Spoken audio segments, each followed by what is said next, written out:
Yo, guys, what is up? It's Teach here, coming at you again with another video over on Ark Survival Ascended, and I wanted to show you guys something that should be super helpful. Now, this is a complete and total walkthrough guide on how to play Aberration, a map that comes out in a few days. It is not an easy map to play. It is very unforgiving, but a few of these tips will help you go a long ways and kind of teach you everything that you need to know, because it's probably, without a doubt, the most unforgiving map that I can think of in the game when it comes to actually playing. So first things first, you're going to want to get yourself a set of armor. Now, the best armor that you can wear is the hazard suit. I'm not going to wear it. I mean, maybe I'll just show you why not. And yeah, so you're going to want to spawn in a place called Portal. Portal is the easiest place to spawn on the map. Not spawning in Portal is almost going to be guaranteeing your immediate death, because there's a lot of really difficult spots to spawn. Portal has a lot of really safe zones, but there's also some dangerous things. But let's go ahead and start by talking about the different zones of the map. So the map is quite a large map, as you can see. Now, the one thing that is different about this map versus the other maps inside of the game is this one is based on layers. So you can see that I've got like a zoom in on the upper right side of my screen so you can see my chords at any given time. But the map is 3 distinct zones, 4 technically, but 3 major ones. What's called the green zone, you can see in the upper portion, the blue zone, which is in the middle portion, and then the red zone, which is that bottom like dark colored portion. And then you'll be like, Teach, what about those 3 weird brown colored portions? That's called the surface, and we'll talk about that later as we get through it. So anyways, that is the zones that you need to know inside of this game. So you will want to spawn in the portal, and you will see a bunch of very unusual things. You'll see glowing lights, you'll see normal tames, and you'll see that most of the things on this map glow because they have a slightly different thing called Aberrant. Now, aberrant creatures have an increased melee damage, but reduced health slightly. So it means that they can be, tames from this server can be very, very useful, but it also means that they can be a little bit more difficult to use when you're trying to do things like soaking and stuff like that. So just be aware of that. So anyway, let's go ahead and continue. So let's talk about the zones: green zone, blue zone, and red zone. The green zone is the easiest zone to live in because there are no what is called nameless or reapers in this zone. It is very similar to just your generic Ark map. So something like the Island or Ragnarok or anything along those lines. The only difference between the green zone and other Ark maps is there are no flyers. So you cannot fly on the map. You have to use either rock drakes or any form of gliding suit. They do have a gliding suit, which is pretty cool. And the other way to get around is actually using a zip line, which is pretty unique. It's something that is kind of fun.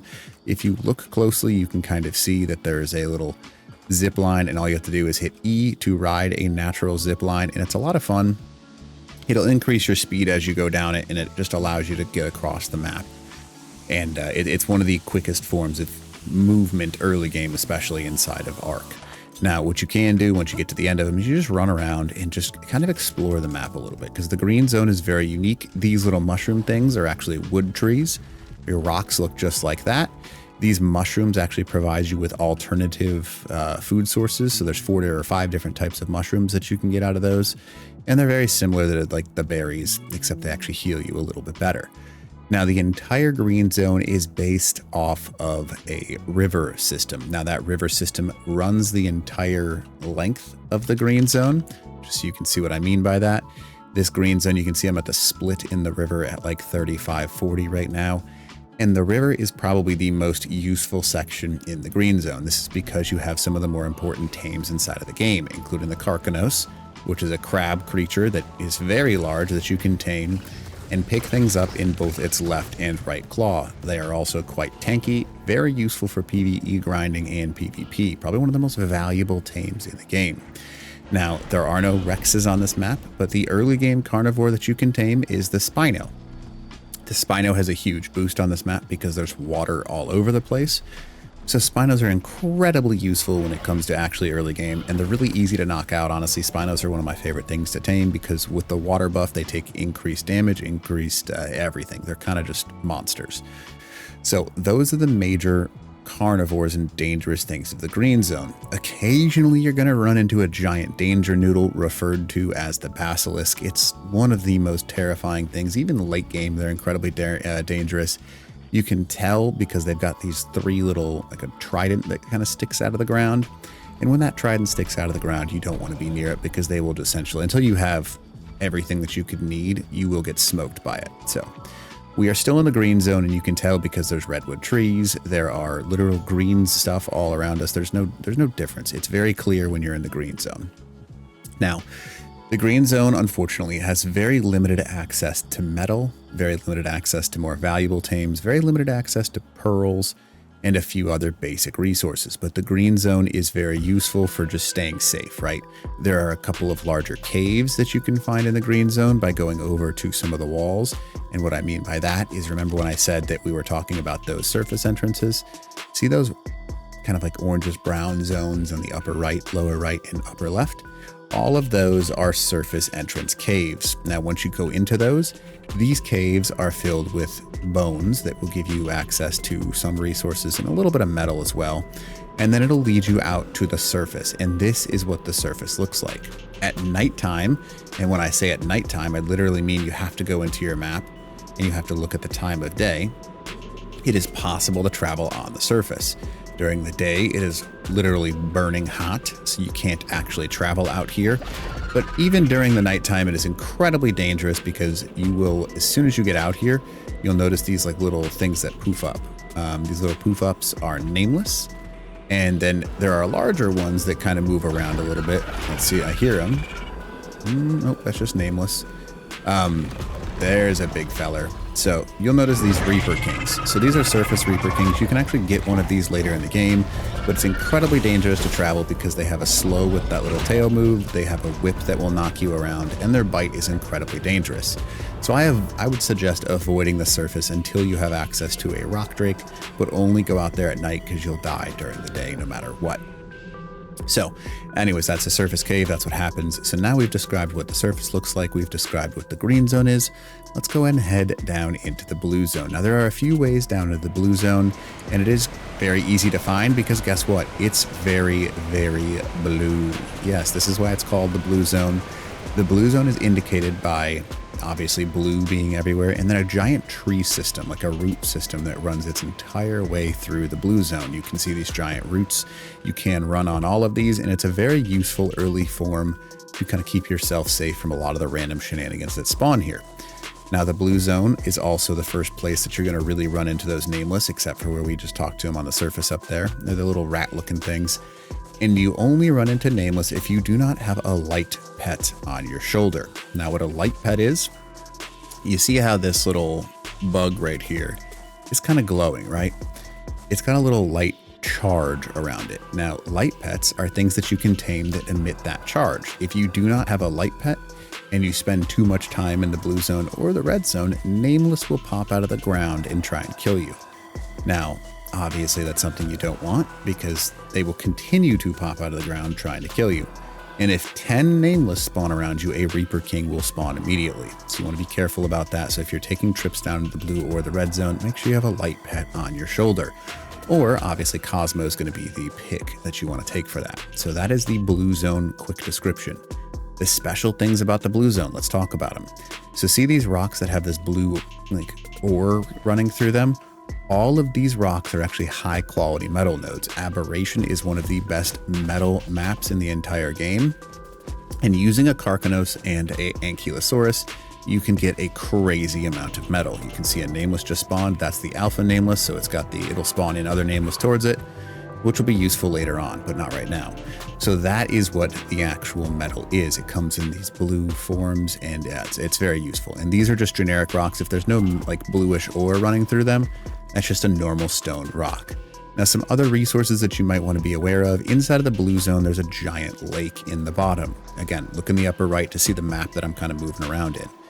This lake has a lot of very dangerous things inside of it, but it's also one of the best places to get silica pearls in the game. You can see that they're kind of glowing white, but it's very dangerous, so keep that in mind because unless you have someone guarding you, running an anglerfish through this is almost impossible. So I would take it up to the Fertile Lake Green Zone instead. But there's a lot of resources here, a lot of tames, Carcanos, very valuable tames, and yeah, it's a super good area to be in. So just be aware that the blue zone is my favorite because it's so pretty. It looks like the avatar world because it's got so much of the pretty gamma colors to it, that blue mixed with the green, all that kind of stuff. Now a little cheat code for you. This ledge right over here that I'm on, you can see it on the map in the upper right. For those who are like, Teach, you're not showing us. It's literally right here. So this ledge right next to this waterfall actually cannot have nameless spawn on it. So when you go over here, it's a fantastic area to get started because you can get access to metal, and these small trees actually count as high quality trees. So you can get a ton of wood, every resource you could possibly need, because on this ledge there's also obsidian and access to what's called a plant species Z fruit. You can see it right here. Very useful because what they do is they'll sit here, and if you sit here for about 60 seconds, it'll throw a seed at you and give you access to something called plant species Z. And that plant species Z will basically mean that you can throw light grenades, which allows you to do damage, and it also dismounts players and a bunch of other cool stuff. So anyways, you're gonna want to hold on to those. So anyways, that is the blue zone. Now, one quick note about the blue zone that people need to be aware of is there's 3 different types of gems that correspond with each zone. The green zone, I'm going to give you a hint, it's got green gems. The blue zone has blue gems, and the red zone has red gems. These gems will allow you to make special custom things on each area. See these bluish colored gems? Those are blue gems. You can harvest those with a pick. So that'll give you access to everything that you need for the zone. So we've talked about pretty much every resource that you need so far.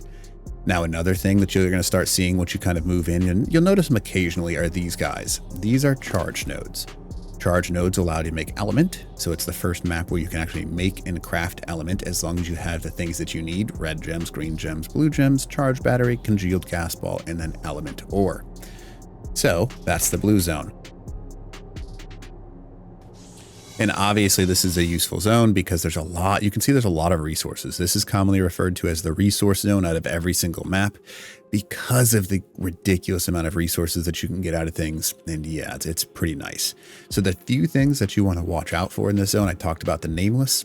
There are also little blue mushrooms that begin spawning inside of the blue zone. I'm trying to find a few so I can show you. And they will essentially cause your character to freeze to death and then die. Now, you want to be careful of that, but there is a mushroom that you can eat. I believe it's the aquatic mushroom that you can eat to counteract their effect. But they're little blue looking mushrooms that sit on the bottom of the ground. Now, for some reason, I am stupid. Nope, there's some. See them right here? So these little mushrooms, yeah, you need to know about those, because if you run through those, you'll see a little like puff of smoke. You see that right there? That little puff of smoke is essentially going to cause your character to have major problems, freeze to death over like 120 seconds, and there's not much you can do about it. But just like the other zone, there are grapple lines or rappel lines, and the blue zone is a very popular zone that you can go. So that's pretty much everything that you need to know about the actual blue zone. Now, as we progress further in this map, you'll notice that we go uphill to downhill. It's green down into blue, and then that goes down into red. There are 2 distinct red zones that you can enter into, and as long as you kind of just keep moving downhill, you'll end up running into one of them. Now, the dangerous thing about the red zone is this is the first area that you experience radiation. Now, radiation exists on this map, and the only way to survive radiation is either have a full tech suit or a hazard suit. Now, those 2 in combination are both usable, and it'll prevent you from taking radiation damage. But as soon as you remove a piece of either of those things, you'll begin to take radiation. So if I was to take this off, I'm in GCM, so I'm not going to take damage. I'm going to get irradiated. Now, irradiation is essentially going to stack, causing damage to your player over time. So you want to be very careful when you go inside the zone. Make sure you have either a hazard suit and or a actual tech suit. Tech suit's late game, obviously, but hazard suit is a very useful thing early game. Now, most tames that are aberrant can travel inside of this radiation zone. If they're not aberrant, they cannot. Now, in order to counteract that, what you can do, however, is there's a mushroom brew that you can make, and it'll give your tame, if you feed it to it, will give it 10 minutes of free from radiation time. So when you want to like harvest things with an ankylosaurus and stuff like that, you can use that in order to survive that zone. Now, this zone is very, very useful. You will find red drops in this zone. Obviously, you can see it right there. You will find high-level creatures, including the Megalosaurus, including the Carnos, Perlovia, and then also in this zone is the first area that you can actually experience 2 things that are special to this map: the Reaper Queen, as well as rock drakes. Now, rock drakes, you can see this guy right here. He's invisible. and he will try and bite me. And as soon as you do damage to him, it'll show that he exists. They are very large. They have stats that are almost identical to a Rex, and they can be very tanky, so you want to be very careful of them. Now, those are one of the special tames. Obviously, the Basilisk that I talked about earlier is a special tame. And then inside of this zone, if you fly around enough, and by that I mean just move around, you'll see dust getting kicked up. When you see dust getting kicked up, what you're going to notice is that there is a Reaper Queen nearby. A Reaper Queen is about twice the size of a Reaper King, and you can have the Reaper Queen if you do enough damage to it and it has less than 10% health and starts to glow this, like, I don't know how to say it, it's like a yellowish color. There's one right there, perfect timing. You see it right there? So that is a Reaper Queen, very large, and it will attack you in a few different ways. It'll hit you with those spikes, which does damage over time. It'll bite, like you can see it doing right now, and that bite will do damage to everything nearby, and then it'll also do a spin. Now it also has the ability to bury itself under the ground, so it's a little bit of a pain in the butt. In order to damage these guys, you have to have a light pet, because they take, I think it's like 5 or 6 times damage as long as there's a light pet nearby. And that gives them the ability to do a significant chunk of damage to them, essentially enabling you to put them beneath 10% health, and then they will reach their tail around and grab you. Once they grab you, they will put a Reaper Queen baby inside of you, and you have X amount of time, whatever server you're playing on determines how much time that is, to earn as much experience as possible to raise yourself your own little Reaper King. I'll let you kind of experience that one for fun for the first time you try it, but I highly encourage you to build in or to have Reaper King give birth inside of a very closed off environment, because if you don't do it in a closed environment, you're in for a world of hurt. That's all I'm going to tell you. So there's the Reaper King. We talked about the Rock Drake. I'm going to go ahead and take you to the Rock Drake zone that you need to know, because there are Rock Drake eggs that you can steal. In order to tame the Rock Drakes, you can't just tame them in the wild. You have to steal their eggs and raise them from a baby, just like you would a wyvern. And in order to do that, you find the deep elemental, I mean, if you want to call it elemental, but it is literally an elemental river in the bottom of this map. Cool fact, you can actually jump in this river and recharge a tech suit to full. So if you're running low on element, you can just go over here and then kind of spawn inside of it, and that gives you access to element. Now, once you're zooming around over here, there are actually a few Rock Drake caverns. Now, those Rock Drake caverns should be noted that each one of them is a large area, and they've got these like little yellow glowing symbols. Now, these little yellow glowing kind of like bulbs, if you want to think of them that, just like the wyvern nests, there are Rock Drake nests. Now, each one of these nests, you see them right here, can spawn a Rock Drake egg if there is a Rock Drake nearby. And you can see this is what a Rock Drake egg looks like. So you definitely want to capitalize on that. Pick up as many Rock Drake eggs as you can, because 1, they're useful because you can feed them to basilisks, and 2, they are useful because Rock Drakes allow you to glide around the map and move quickly. So this is the red zone, and pretty much everything you need to know about it has been said already. Now, if you are looking for some of the rare resources in this zone, you can get elemental ore in the red zone. You can get black pearls in little nodes in the red zone. If you go near the elemental lake, you'll see these weird looking nodes. Those are black pearl nodes, and you can just grab them or use a whip in order to pick them up, and it'll give you access to that. You'll also find access to obsidian, red gems inside of these things. And then the last thing that you're going to want to know is that elemental ore can be found around the map. It's a little bit more difficult to find in the red zone than you would think. But typically the further you adventure inside of the red zone, the more likely you are to find a significant chunk of this stuff. Now, I'm looking, I know there was yeah, there it is. This is what it looks like right here. So you can get it up here, or if you wait patiently at nighttime, you can get it on the surface in high quantities, because it just spawns in ridiculous numbers on the surface. And when I say the surface, I mean that brown zone on the map. So you can see that this is a tubed system, and then obviously it's the lowest you can go on the map. There is a way to walk down. I'm going to let you find that on your own, because I think that's really important, that though I'm giving you a bunch of information on how to play the map, it's important for you to experience your own adventures and learn your own little tidbits and tricks and tips. I've given you pretty much everything that you need to know, though. Green zone, blue zone, and red zone. All the basic tames, everything that's you're kind of looking for, and what you need to know about each unique zone. So hopefully this video helps you out, and hopefully you're excited to play this map as much as I am, because it is by far my favorite map. It's not even particularly close. And I always tend to find a base location near Fertile Lake, which is this up here. And Fertile Lake is a very common spawn point. It has a ton of pearls in the bottom of it, just so you can see there's all the pearls.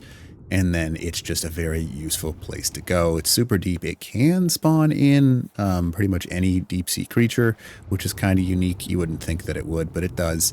And right there, you can see there's a Carcanos and some Spinos down there that'll swim around. So you do have to be a little careful if you're going in this zone.